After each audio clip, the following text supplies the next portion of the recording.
पैसे ज्यादा आ जाते हैं तो इनकम टैक्स वाले साथ आते हैं। ये तो अच्छा हुआ मुझे पता चला कि रेड पड़ने वाली है, नहीं तो पता नहीं क्या हो जाता।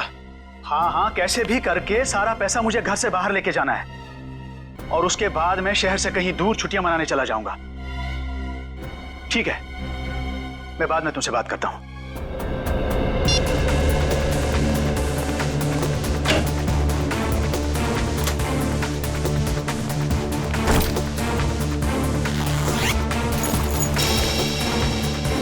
पैसा तो सारा ठीक ठाक ही लग रहा है।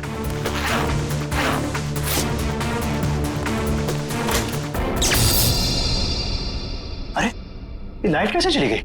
ऐसे तो कभी जाती नहीं है लाइट।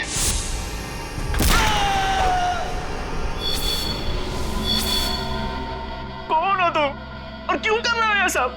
तुम तो एक लेखक हो ना, जानते ही होगे कि कोई किसी की जान क्यों लेता है। जान लेने की 3 ही वजह होती हैं, पैसा, प्यार और बदला। मुझे तुमसे बदला लेना है। कैसा बदला? मैं तो तुमको जानता तक नहीं। तुम मुझे नहीं जानते, मगर अंकुश को तो जानते ही होगे ना। अंकुश? अंकुश अनंत, वो मेरे दिल के बहुत करीब था। तुमने उसकी जान ली, अब मैं तुम्हारी जान लूंगा। अंकुश अनंत की मौत का बदला? अरे तुम्हारा दिमाग खराब हो गया है क्या? अरे मुझे निकालो यहाँ से। अरे बचाओ, कोई है? अरे कोई बचाओ। कोई नहीं बचाएगा अब तुम्हें। जिस तरह तुमने अंकुश अनंत को तड़पा तड़पा के मारा था, ठीक उसी तरह मैं तुम्हें तड़पा तड़पा के मारूंगा।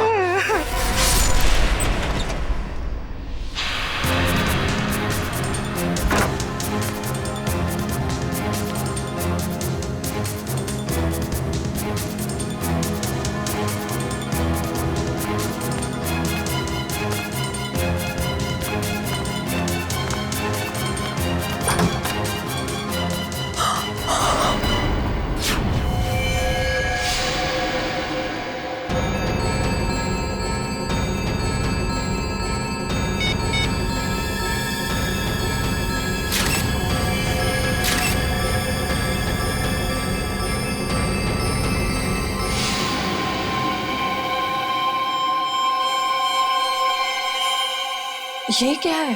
चाकू?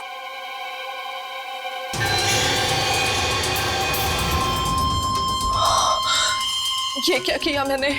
फोटो खींचने के चक्कर में अपनी उंगलियों के निशान चाकू पे छोड़ दिए।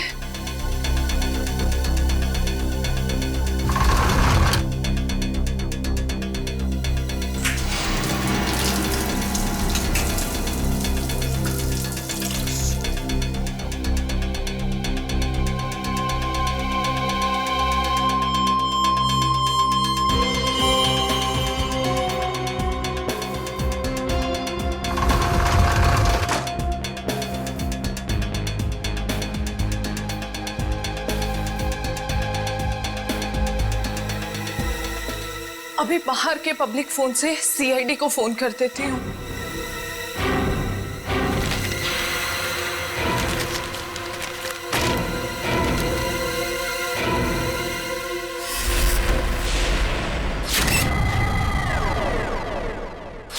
बड़ी बेरहमी से मारा है इसे। गला तो पूरा चीर के रखा है। देखने से लगता है कि खूनी के दिल में इसके लिए बहुत नफरत थी। हाँ, बदला लेने के लिए किया गया खून है ये। वरना ये देखो, एक पैसे को हाथ नहीं लगाया, एक पैसे को भी।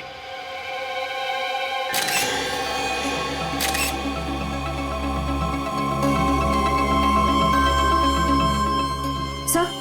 हाँ सर, ये देखिए, ये चाकू वहां बेड के पास पड़ा हुआ था। सर, इस चाकू पे तो जरा भी खून नहीं लगा हुआ है, बिल्कुल साफ है। श्रेया, स्प्रे मार के देखो जरा। सर,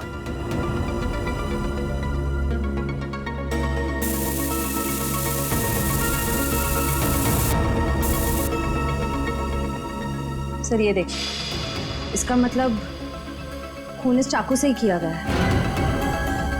रंग बदल गया, मतलब चाकू पर खून है। खून इसी चाकू से किया गया है। सर एक बात समझ में नहीं आ रही, खूनी ने चाकू को साफ करके यहीं क्यों छोड़ दिया? वो इसे अपने साथ भी तो ले जा सकता था। बिल्कुल, चाकू यहीं पर छोड़ के क्यों गया वो, और वो भी साफ करके? कोई ना कोई तो वजह जरूर है। सर, हाँ दगोड़िया जी का मैनेजर आ गया। आ गया? जी सर। ठीक है सचिन, बॉडी को फॉरेंसिक लैब भेजने का बंदोबस्त करो। अच्छा। इस मैनेजर से मिलता हूं।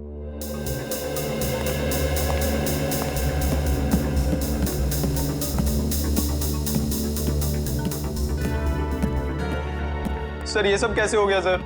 मुझे यकीन नहीं हो रहा है सर। सर कल रात को ही तो मेरी दगोड़िया सर से फोन पे बात हुई थी, तब तो सब ठीक था। दगोड़िया जी का किसी के साथ कोई झगड़ा वगड़ा था? कोई दुश्मनी थी?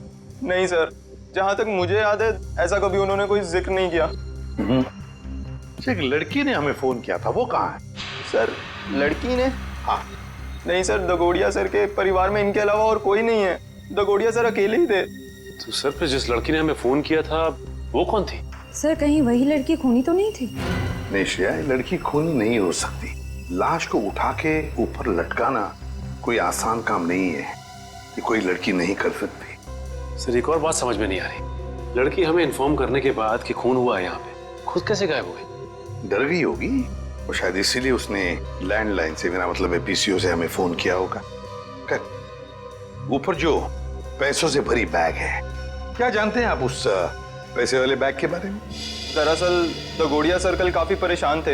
एक्चुअली उन्हें पता चला था कि उनके घर में इनकम टैक्स की रेड पड़ने वाली है और इसीलिए उन्होंने अपनी सारी मीटिंग्स भी कैंसिल करवा दी थी। अच्छा, तो शायद इसीलिए पैसे ठिकाने लगाने के प्लानिंग में लगे होंगे दगोड़िया जी। और बस उसी वक्त खूनी आ गया और दगोड़िया जी का काम तमाम कर दिया।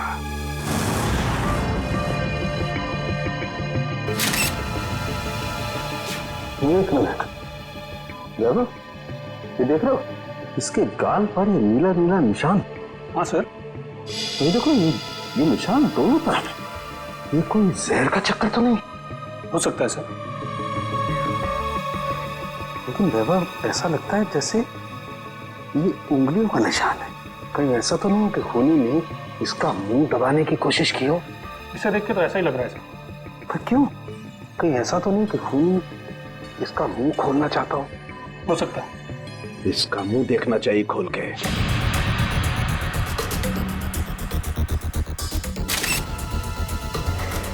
जरा फोर्स देना।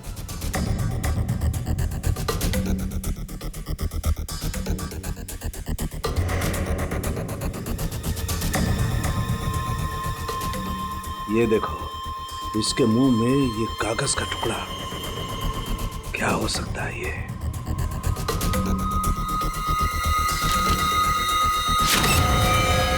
अंकुश आनंद, ये किसका नाम हो सकता है? खूनी अपना नाम लिख करके तो कागज का टुकड़ा इसके मुंह में डालेगा नहीं। नहीं सर। फिर ये चक्कर क्या है? अरे देखो, कागज के दोनों तरफ खून भी लगा हुआ है। साळुंखे, ये कागज तुझे दगोड़िया के मुंह में से मिला? हाँ बॉस, मुझे भी बड़ा ताजुब हुआ। कोई खूनी किसी के मुंह में कागज रख के क्यों जाएगा? सर ये भी तो हो सकता है कि ये कागज खूनी ने उनके मुंह में ना रखा हो, बल्कि उन्होंने खुद मरने से पहले ये कागज खूनी से बचाने के लिए अपने मुंह में खुद ही डाल दिया। हाँ सर, हो सकता है उनकी मौत इस कागज की वजह से ही हुई हो सकता है वो ना चाहते हो कि ये कागज खूनी के हाथ लग जाए, इसीलिए उन्होंने इस कागज को अपने मुंह में छुपा लिया। नहीं श्रेया, मुझे नहीं लगता कि कागज उन्होंने खुद अपने मुंह में छुपाया, बल्कि जिस तरीके के नीले निशान उनके गालों पर पड़े हुए थे, मुझे तो ये लगता है कि खूनी ने जबरदस्ती उनका मुंह खोला और बाद में ये कागज उनके मुंह में ठूस दी। साळुंखे, खून से सने कागज पर लिखा अंकुश आनंद। ये जो खून है, क्या दगोड़िया के मुंह के अंदर कोई चोट के निशान या फिर कोई खून था? नहीं बस, लाश के मुंह में किसी किस्म का कोई जख्म या कोई चोट का निशान नहीं था। मुझे लगता है कि खूनी ने पहले दगोड़िया साहब को मारा और उसके बाद ये कागज उनके मुंह में रख दिया। ये जो खून लगा है कागज पे, ये खूनी का है? नहीं सचिन, ये खून दगोड़िया साहब का है, मैंने चेक कर लिया बॉस। सर, इंटरनेट पे ये नाम सर्च किया मैंने, अंकुश आनंद। इस नाम के 2 लोग हैं सर, एक है चेन्नई में और दूसरा नासिक में। पता लगाओ इन दोनों के बारे में। इन दोनों में से एक का संबंध तो जरूर होगा, इस दगोड़िया के साथ जरूर होगा। हेलो, हाँ, कहाँ पे? ठीक है, हम लोग पहुंचते हैं। सर एक और खून हो गया है, लेखक मुकेश कुमार का। लेखक मुकेश कुमार? मतलब एक और लेखक का खून? तो फिर जरूर इस मुकेश कुमार और दगोड़िया के खून में कोई ना कोई संबंध है, कोई ना कोई संबंध जरूर है। सीरियल किलर का है तो एक के बाद एक लेखकों को बिल्कुल उसी तरह से मार रहा है जैसे कि लेखक अपनी कहानी में किरदार को मारता है। ऐसे ही लगता है। सालुंके सर, ये ग्लास बॉक्स पे कोई फिंगरप्रिंट्स मिले अभी तक कि नहीं? अभी कागज ढूंढा यार, फिंगरप्रिंट्स अभी ढूंढना बाकी है।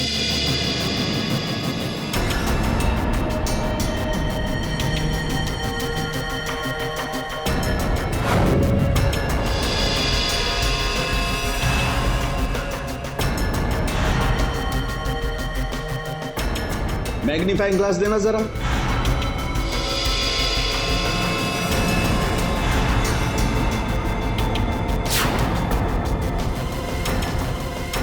ये कैसे निशान है? कैसे निशान मतलब?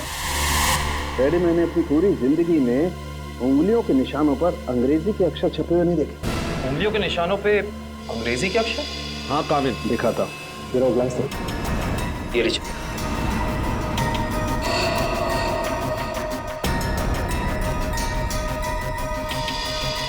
PRIUN। देखो क्या चक्कर हो सकता है? पड़ोसी भी कह रहा था ये ग्लास बॉक्स लेकर जो इंसान यहाँ आया था उसने ग्लव्स नहीं पहने थे। इसका मतलब ये अनोखे उंगलियों के निशान उसी इंसान के हैं। उंगलियों पे छपे हुए अक्षर?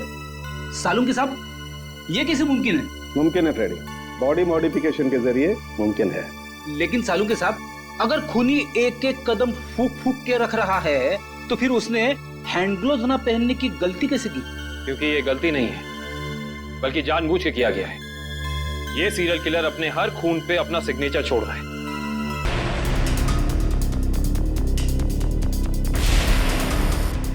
यस। ये बॉडी मॉडिफिकेशन आपने किया है? No sir. क्या आपने बनाया?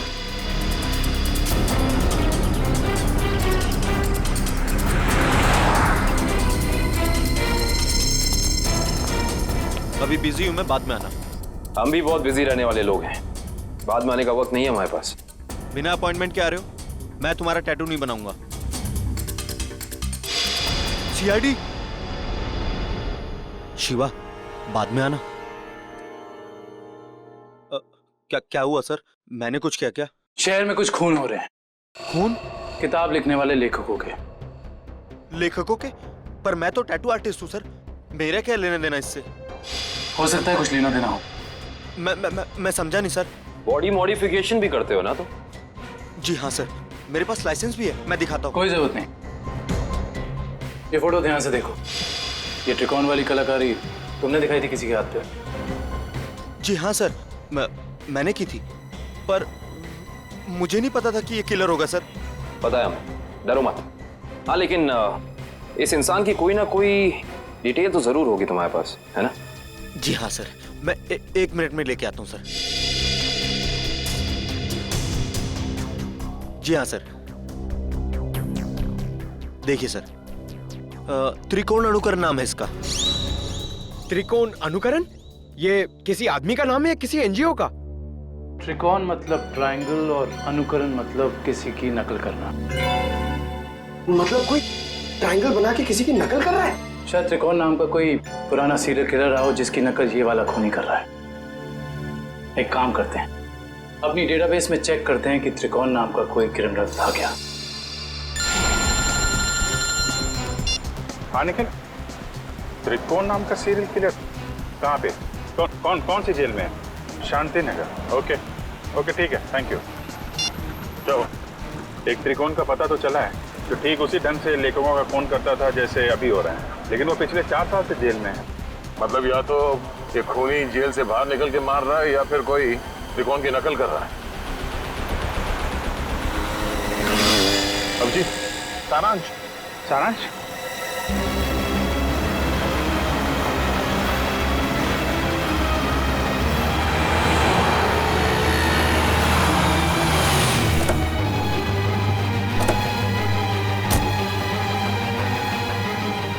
सारांश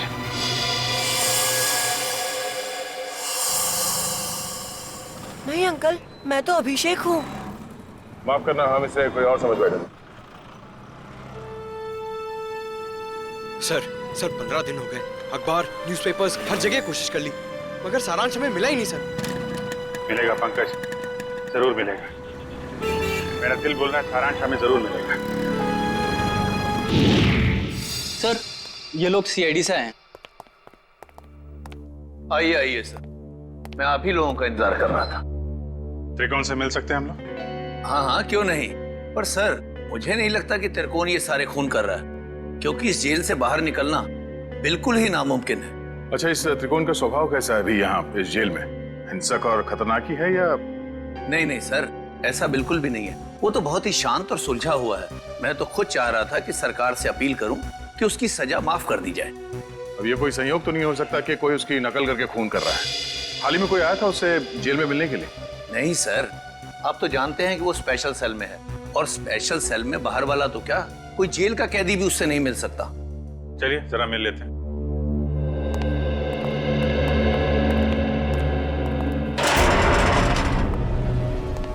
त्रिकोण, देखो तुम्हारे लिए आज कितने खुशी का दिन है।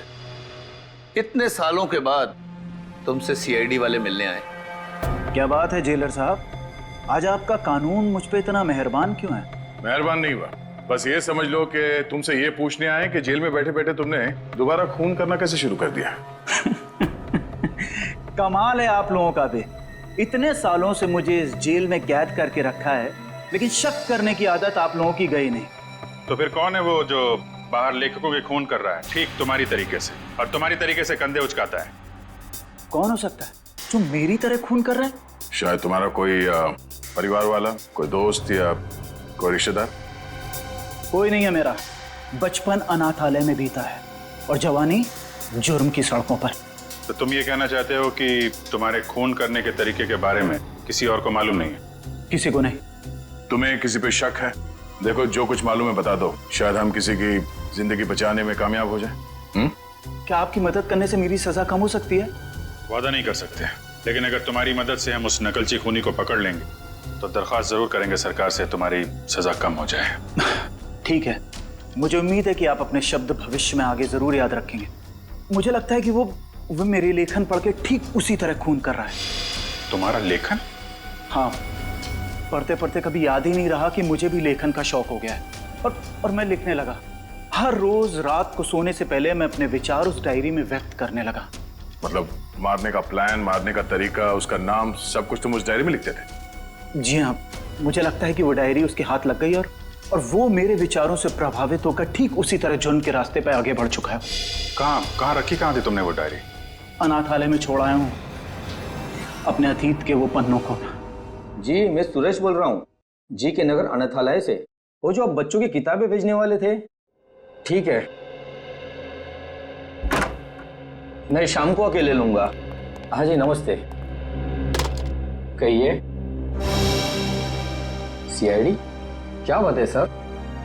जो बात हम आपसे कहना चाहते हैं उसका संबंध त्रिकोण से है। त्रिकोण? मुझे पता था कि एक न एक दिन त्रिकोण की वजह से यहाँ पुलिस या सीआईडी जरूर आएगी। क्या आप पहले से ही जानते थे कि त्रिकोण गुनाह के रास्ते पर चलने वाला था?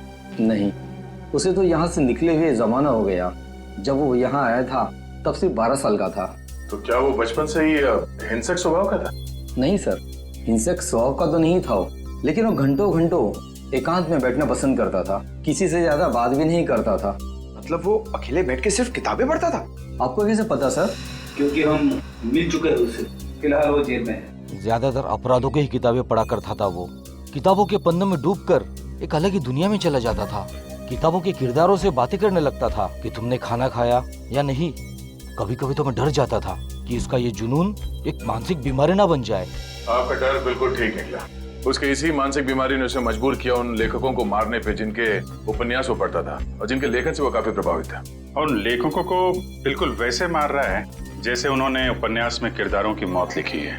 मुझे इस बात से जरा भी हैरानी नहीं हो रही है, क्योंकि अगर उसका कोई पसंदीदा किरदार उपन्यास में मर जाता तो चीख चीख कर रोता, लेकिन अब तो जेल में है ना, तो आप लोग यहाँ क्यों?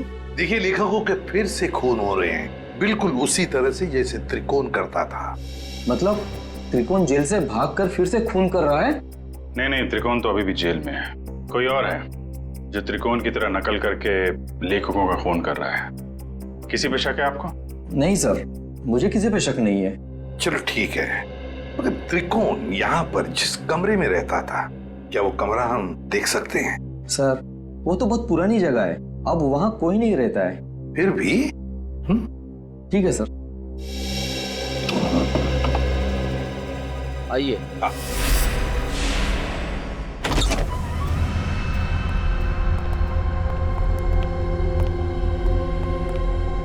तो ये है त्रिकोण का कमरा। मैनेजर साहब, त्रिकोण के पास एक डायरी हुआ करती थी, कुछ जानते हो उस डायरी के बारे में?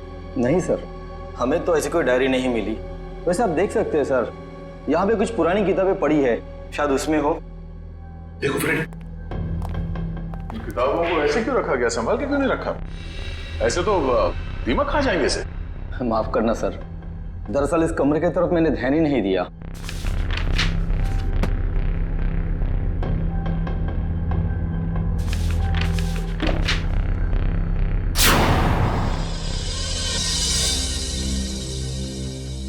सर, डायरी तो दिख नहीं रही।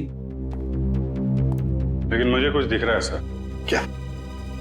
सर ये ईंट देखिए दीवार पे, बिल्कुल अलग है। पूरी दीवार में जितनी ईंट है उससे अलग है। दया, जरा देख लो।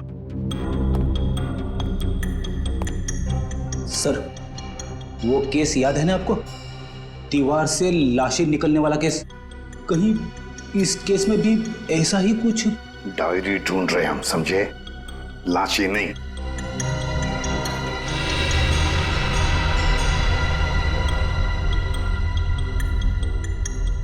नहीं फ्रेडी, या लाश तो दूर, एक किताब भी नहीं रख सकते हैं। सर, देखिए, फाइल कार्ड है।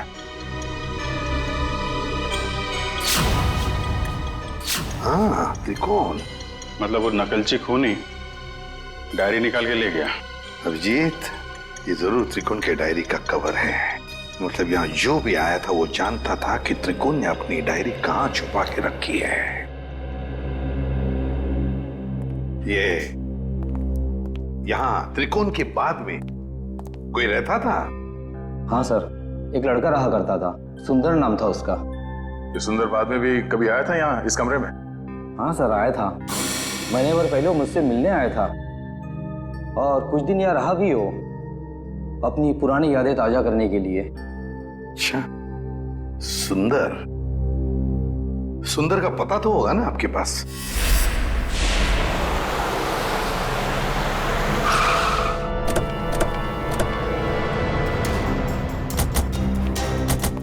वाह भाई वाह, कितना आलीशान घर बनाया सुंदर ने। अंदर चल के देखते हैं और क्या क्या आलीशान राज छिपा रखे हैं सुंदर ने। दरवाजा तो खुला हुआ है, कहीं भाग तो नहीं गया सुंदर? लगता है कुछ कर पड़े। सुंदर! ओह माय गॉड, वो देखो।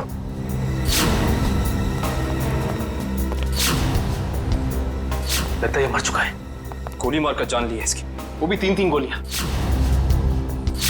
खून भी गीला है, मतलब कातिल आसपास ही है, यहीं कहीं। गोली चलने की आवाज इस तरफ से, चलो देखते हैं।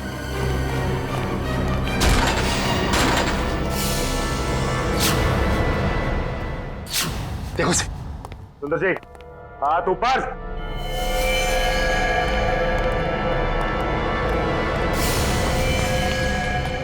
माय गॉड, खूनी बाहर है। दिव्या, विक्रम, पकड़ो उसे। लगता है ये हमें कुछ बताना चाहते हैं। हाँ कवित।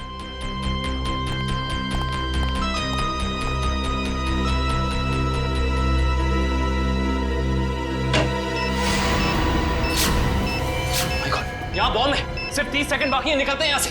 चलो चलो जल्दी, चलिए जल्दी। मैं मेरी मीना को ऐसा छोड़ के नहीं जा सकता। मीना, मीना, अरे रुक जा, मर जाएगा।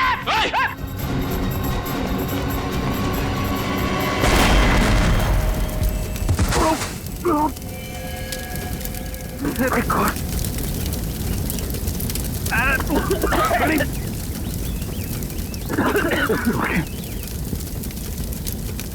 लगता है बीवी और नौकर के साथ साथ सुंदर जी भी मारे गए। सर आप लोग ठीक तो हैं सर? हाँ हम सब ठीक है।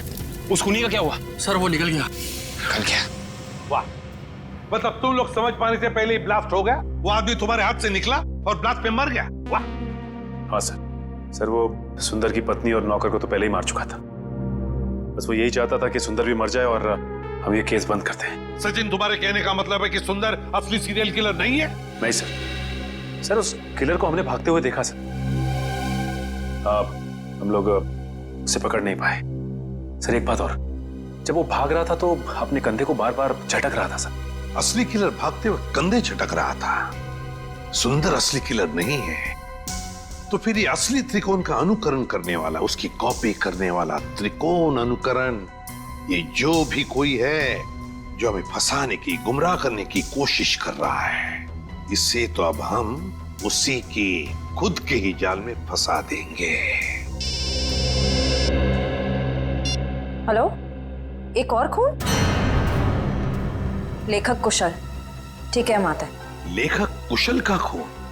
ये त्रिकोण अनुकरण तो खून पे खून किए जा रहा है। लेकिन सर ये त्रिकोण अनुकरण एक के बाद एक लेखकों को ही क्यों मार रहा है? वही तो फ्रेडी, वही तो 3 लेखकों को मार चुका है ये त्रिकोण अनुकरण। जरूर इसके पीछे कोई ना कोई राज है, कोई ना कोई राज है जो असली त्रिकोण हमसे छुपा रहा है। सुंदर बॉम्ब ब्लास्ट में मारा गया? हाँ, और उसके बाद एक और लेखक कुशल का भी खून हो गया।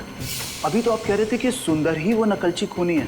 अगर सुंदर मारा गया तो फिर कुशल को किसने मारा? बंद करो ये ड्रामा, समझे?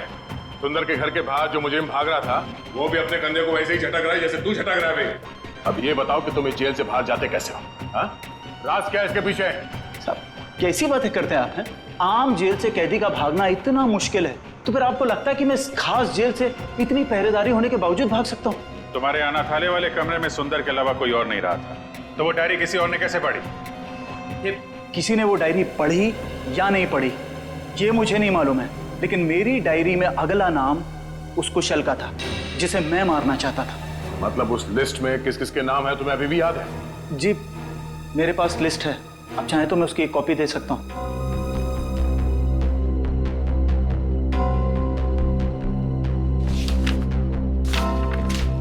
पहले देना चाहिए था, शायद कुशल की जान बच जाती। मुझे इस चीज की उम्मीद नहीं थी। आशा करता हूं कि आगे किसी और की जान नहीं जाएगी। दीपक, आखिरी नाम दीपक का है। खून किया है तुमने, खून। खून? मैंने किसी का खून नहीं किया, मैं तो एक मामूली सा लेखक हूँ। शेखर? भूल गए शेखर को? कौन शेखर? मैं किसी शेखर को नहीं जानता।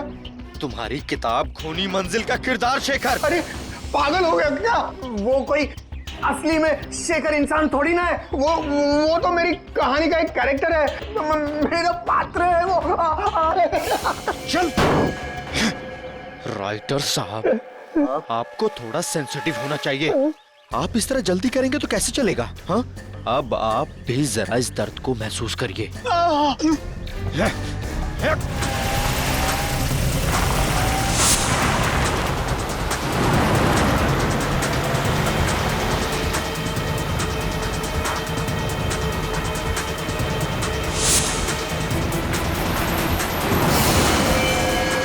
सर दीपक डाउन गाड़ी में।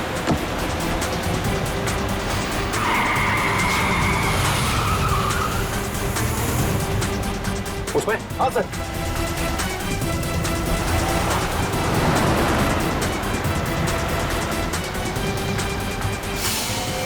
आज ये नकलची लंगूर हमारे हाथ से बचेंगे नहीं।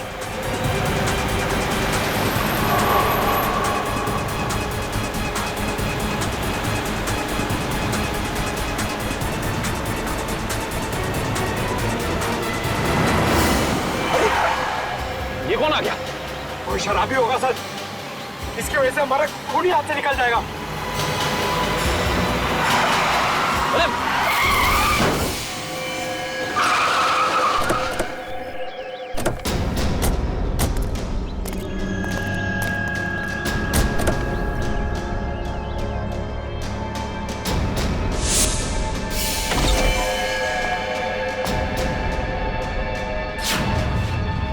इनका तो बहुत खून भरा है।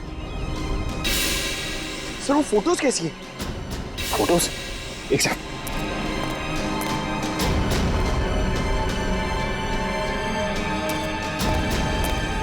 ये देखो, ये तस्वीरें केसी डगोडिया के क्राइम सीन की तस्वीरें इनके पास। ये फोटोज इसके पास कैसे आई सर?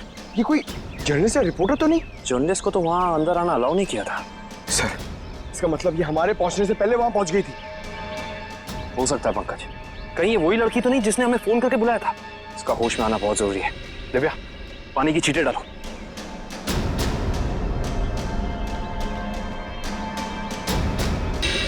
मैडम आप ठीक तो हैं? आप ठीक तो है ना? हाँ मैं ठीक हूँ। हम लोग सीआईडी से हैं। ये तस्वीरें आपके पास कहाँ से आई? देखिए मैडम, जो भी आपको पता है हमें सब साफ साफ बता दीजिए, वरना इन लेखकों के खून में आप फंस जाएंगे। देखिए सर, मैं तो डगोरिया साहब की असिस्टेंट हूँ। वो मेरी मदद कर रहे थे मेरा पहला क्राइम नॉवेल लिखने में, लेकिन उस दिन जब मैं उनके यहाँ पहुंची तो उनका खून हो चुका था। फिर मेरे दिमाग में एक आइडिया आया। मैंने सोचा कि क्यों ना मैं इस पे एक नॉवेल लिखूं। बस इसीलिए मैं आप लोगों का पीछा कर रही थी, ये जानने के लिए कि आप लोग कातिल को कैसे पकड़ेंगे। आप हमारा पीछा कर रही थी, इसका मतलब आप जानती थी कि हम कौन हैं। हाँ। अपनी नॉवल में ये भी लिख देना कि तुम्हारी वजह से खूनी हमारे हाथ से निकल गया। देखिए सर, मुझे माफ कर दीजिएगा, मैंने ये सब जानबूझ के नहीं किया। वो मेरी गाड़ी का ब्रेक अचानक फेल हो गया था, इसीलिए। सुनिए, अगर आपकी इस गलती की वजह से दीपक को अपनी जान गंवानी पड़ी ना, तो ये कानून आपको कभी माफ नहीं करेगा।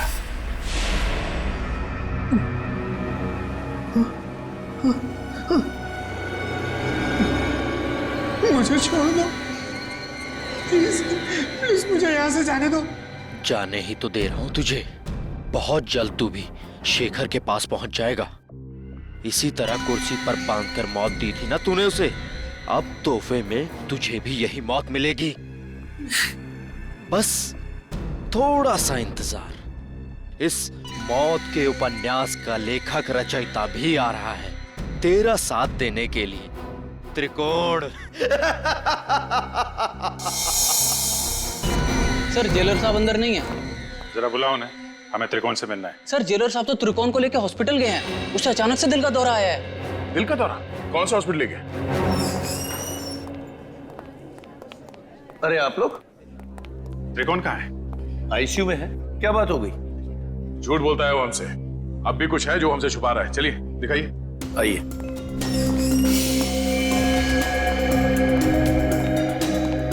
कहाँ है ये त्रिकोण? कहाँ है? अभी तो यही था, कहाँ चला गया? सर कहीं वो हॉस्पिटल से भाग तो नहीं गया दीपक को मारने के लिए? भाग कैसे सकता है? यहाँ कौन था? कौन वार्ड बॉय था यहाँ पे? सर मकरंद था। ये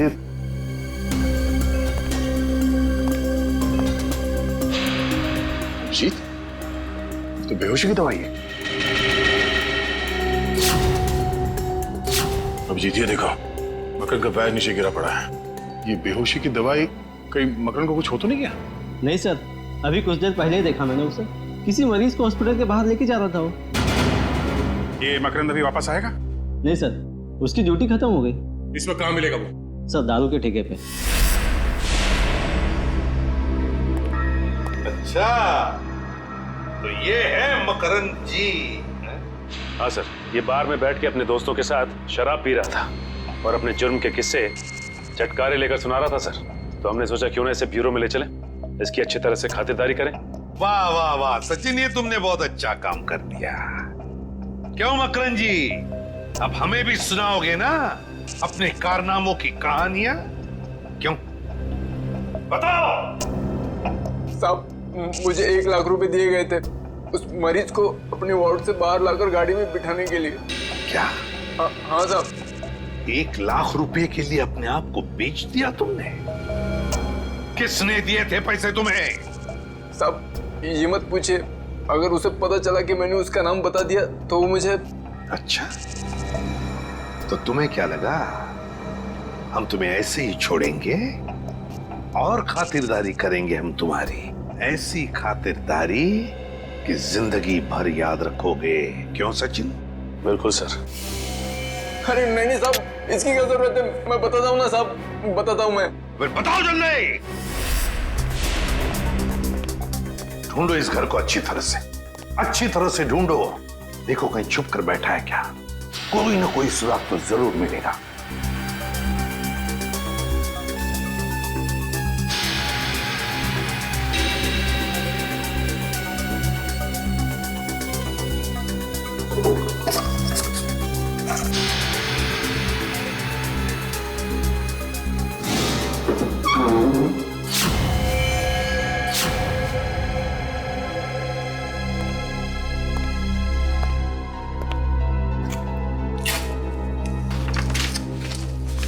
सर, हाँ, ये देखिए सर, ये कैबिनेट के पीछे कुछ रखा हुआ था। कागज है? हाँ सर, पेपर्स ही है। डायरी के पन्ने हैं। अरे ये तो त्रिकोण की डायरी के पन्ने हैं। यही तो हम ढूंढ रहे थे उस अनाथ आश्रम में। माय गॉड, क्या हुआ सर? श्रेया, इसमें लिखा है कि दीपक वो आखिरी लेखक है, दीपक जिसकी वो जान लेना चाहता है। इसका मतलब दीपक की जान को खतरा है? सिर्फ दीपक की जान को ही नहीं, उसकी अपनी जान को भी, क्योंकि दीपक को मारने के बाद लगता है उसकी जिंदगी का मकसद पूरा होता है और फिर वो अपनी जान खत्म करना चाहता है। मतलब सर, इस नकलची खूनी ने त्रिकोण को सिर्फ इसलिए अगवा किया हॉस्पिटल से ताकि वो उसे मार सके, और फिर वो उन दोनों को वहीं पे मारेगा सचिन, वहीं पे मारेगा जहां से लेखन शुरू हुआ है, उस अनाथ आश्रम में, उस अनाथ आश्रम के कमरे में। ये ठीक नहीं है, इसका अंजाम बहुत बुरा होगा। तुम्हें अंजाम की फिक्र कब से होने लगी त्रिकोण? और ये सारा खेल तो तुमने ही रचा था। मैं तो बस इसे इसकी मंजिल तक पहुंचा रहा हूँ। मुझे अपने द्वारा रचे इस गुनाह की गहराई का अंदाजा हो गया है। हम दोनों को मारकर भी तुम्हें वो शांति नहीं मिल सकती जिसके लिए मैंने इतने खून किए।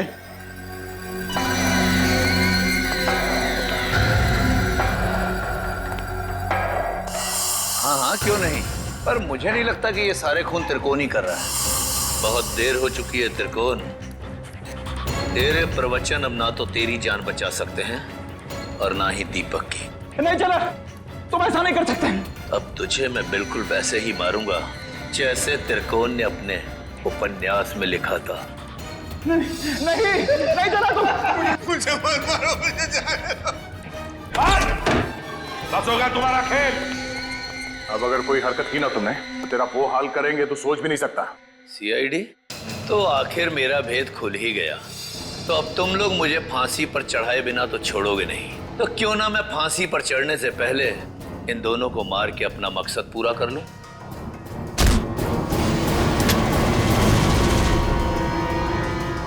जेलर साहब उर्फ त्रिकोण अनुकरण, बहुत झोंक लिया दुनिया की आंखों में धूल। आगे की कहानी हम तुमसे ही सुनेंगे। बताओ जल्दी, क्यों मारा तुमने? मैं जानता था मेरे लेखन में वही आकर्षण है, वही शक्ति है जो उन लेखकों के लेखन में थी जिनका मैंने खून किया।